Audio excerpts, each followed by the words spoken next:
Whitney Houston.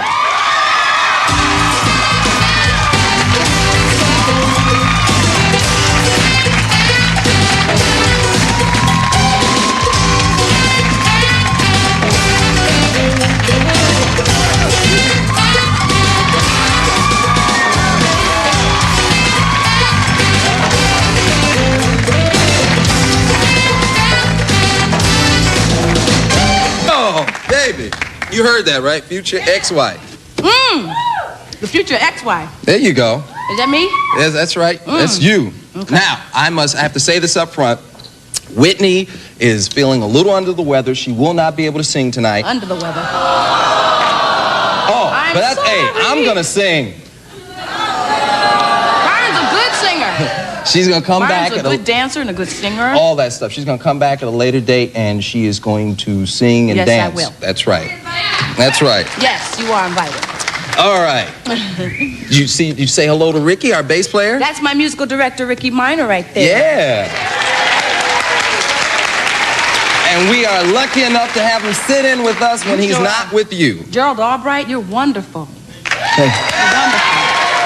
I taught all those guys how to play the bass and saxophone, all that I know stuff. Ricky told me you taught him when he was a little boy. That's right, that's right. Now, you and I go a long way back. Yes, we do. I opened for you your first performance here in Los Angeles at the Roxy Hotel. That's right. And I got paid $50. That's right. Well, I never did get paid. You did get paid. No, I'm just... You're getting paid now. Okay, there you go. All right, so I opened for you. That was the Roxy, right? The Roxy. And then we went to Carnegie Hall. Went to from Roxy to Carnegie Hall. Right? And a big jump. And I let you close my show. I did. Yes. I closed his show for him because That's he right. was the star. That's right. I opened. I went out and did 30 minutes, and then, you know, because I don't have a big ego, I let her do the last hour and a half. Isn't he humble?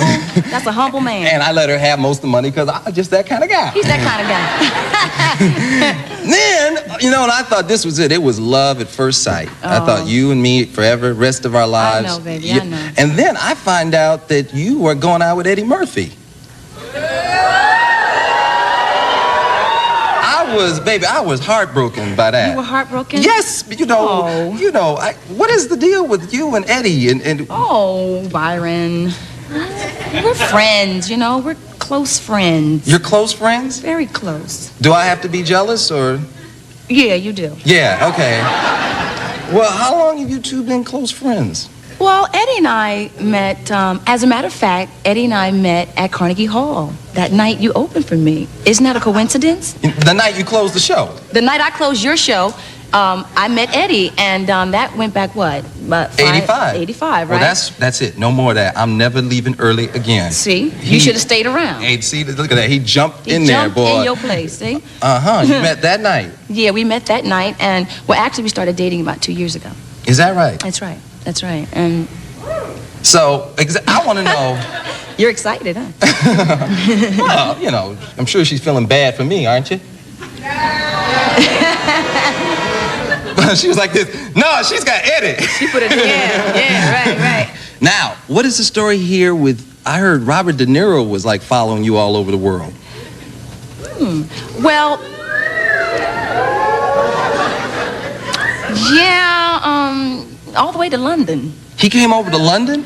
Well, I think he was there already, and he sent me flowers and everything, and he'd been on my case. He'd been sweating me for a little while. And, let me break that down. He was chasing this woman.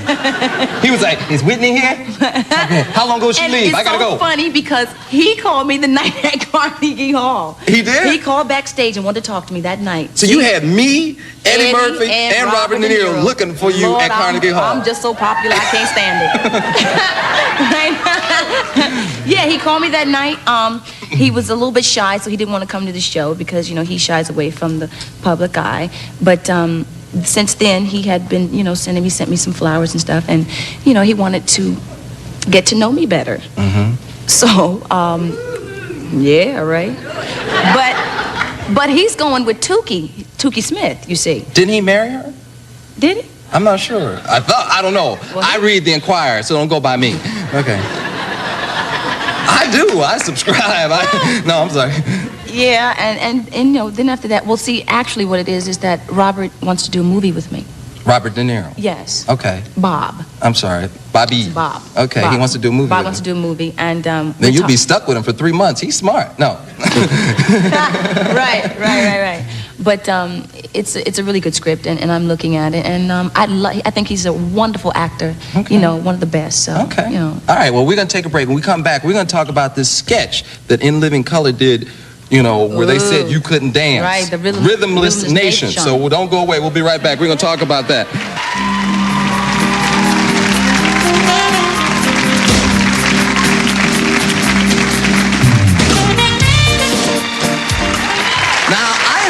You're going to make a movie with Mr. Costner. Yes, I am. Kevin and I are going to do a movie in the fall. Yeah. All right, what Isn't is this that movie? nice? Yeah, what's the movie? The movie's called Bodyguard. He's going to guard my body.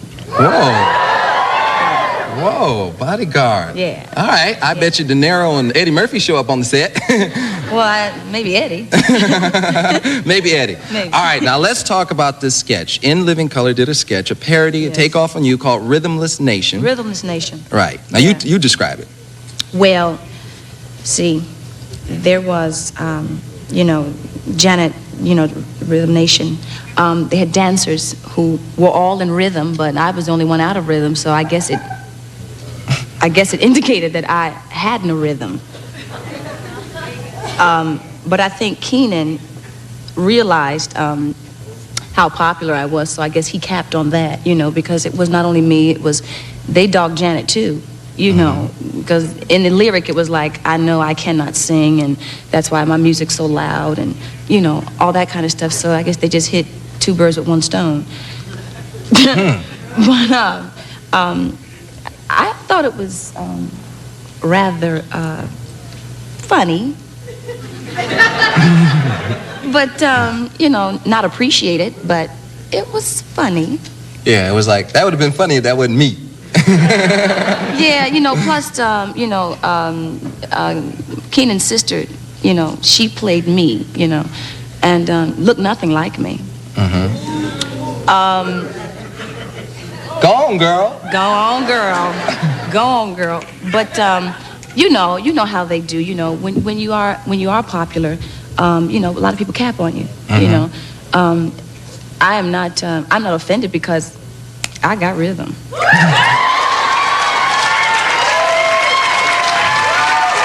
You know, Go on, girl. Go on, girl. Go on, girl. I'm scared, girl. I was raised in a gospel environment in church, so I mean, if you come from church, you've got to have rhythm. You know, got to have rhythm. You know, I thought they did Janet injustice too. You know, yeah, I love Janet. I think she's great, and you know, people sometimes take things a bit too far. Yeah. You know. Now, have you seen or spoken to Keenan since then? I sent Keenan a telegram, and I said to him, congratulations, Keenan, on your Emmy. I'd like to think that I had something to do with helping you get it. So, you know, but Keenan and I are friends, you know. I'm not upset by it, you know. It was funny for the time, and it's gone, so. Okay. All right, what do you think about when people compare Mariah Carey to you? How do you feel about that? Let me think. I think that Mariah has a great voice. I think she's a good singer. Yes. Absolutely. I think that Mariah is Mariah, and that's what she should be known for her work, and not for being compared or sounding like me. You know, I don't really hear it. You know, there are a few inflections. You know, inflections mean, you know, oh yeah, you know, that's in, you know, that's runs and inflection. So she does a little bit of that. I think she and I probably have the same tones, you know, in some areas, but I don't think that she sounds like me, nor do I sound like her. Okay. Yeah. All right. Now, I see here you have a children's foundation. Tell me about that. I have a children's foundation. My foundation aids children in any way that we can, whether it be, you know, illiteracy, whether it be abused children, children who need some place to go to be creative, to express themselves, you know. It's just getting started now. So, you know, that's something that I personally take pride in because I love children. And I think that what our young people really need is somebody who pays attention to them and who cares and lets them know that they care, you know. So that's what it's all about. All right. You know? Yeah. So now you're getting ready to go on tour in Europe, and you're going to come back and you're going to be on tour here in the States. Yes, I am. Yeah, All right. I'm starting a tour in Europe for 3 months, and then I'm going to take a month off and then start in the States. All right. Well, listen, I want to thank you for Byron, coming by. thank you. You were so wonderful. Thank you. And when you get sick of Eddie, call me. All right? And when you need an opening act, call me. You got it. All right. Whitney Houston. We'll be right back. Don't go away. We're back with Brooke Shields.